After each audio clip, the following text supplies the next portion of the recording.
Para você fazer uma gestão de empresa, você tem que tratar com pessoas, você tem que aumentar a performance de pessoas. Para você aumentar a performance de pessoas, você tem que trabalhar você, principalmente, e as pessoas. Você vai estar lidando com pessoas. As pessoas são seres emocionais, então você tem que saber se coordenar, se colocar dentro de um padrão de eficiência, de autocontrole e entender as pessoas para explorar as suas melhores performances. Então nós vamos ter que falar bastante desse assunto. Existem chefes, existem líderes que eles têm uma forma de conduzir a empresa mais discreta, são líderes mais analíticos, são líderes mais calados, falam mais baixos. E existem aqueles outros que são mais duros, aqueles que são mais agressivos. Então você tem que entender que as diferenças de liderança são diversas e as diferenças de colaboradores também. As situações, logicamente, elas requerem diferentes tipos de líderes. Por exemplo, se você estiver passando por uma crise, você precisa de um líder que seja mais enérgico para ter resultados mais rápidos.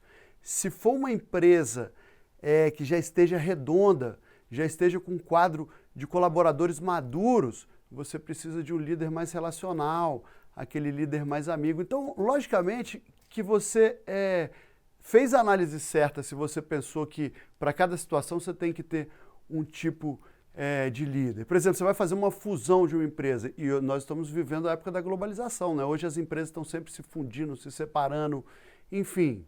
Se você for fazer uma fusão, por exemplo, você precisa de um líder mais negociador, mais sensível, de um líder mais relacional, mais analítico. Agora, se você estiver precisando de dar reviravoltas na sua empresa, se você precisar de transformação, você precisa de uma autoridade mais vigorosa.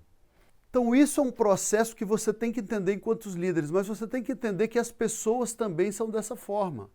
Cada estilo de colaborador, ele vai ser apropriado para determinado cargo, para determinada situação, e não adianta você querer cobrar coisas de colaboradores que não combinam com determinadas situações. Então, quando você começa a entender isso tudo, quando você começa a entender essa ideia de QE, de coeficiente emocional, de inteligência emocional, você começa a fazer as análises corretas. E por que é importante estudar isso? Fala, Ronaldo, mas estou escutando muito esse assunto. Mas sabe o que é, pessoal?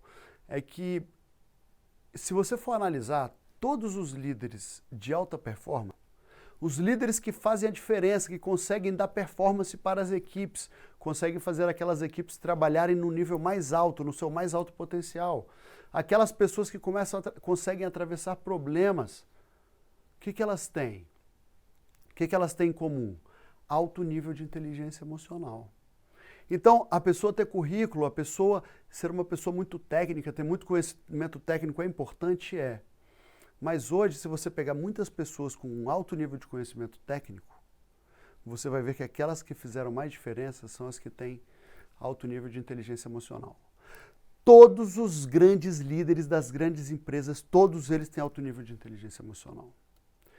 Agora, nem todos os grandes técnicos com muito conhecimento, eles subiram tão alto no seu patamar. Por quê?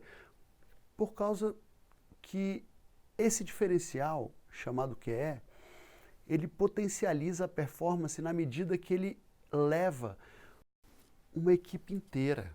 Ele faz várias pessoas produzirem muito. Isso é muito melhor do que um líder produzindo muito. E a sua equipe trabalhando pouco aproveitada, porque não está no seu máximo.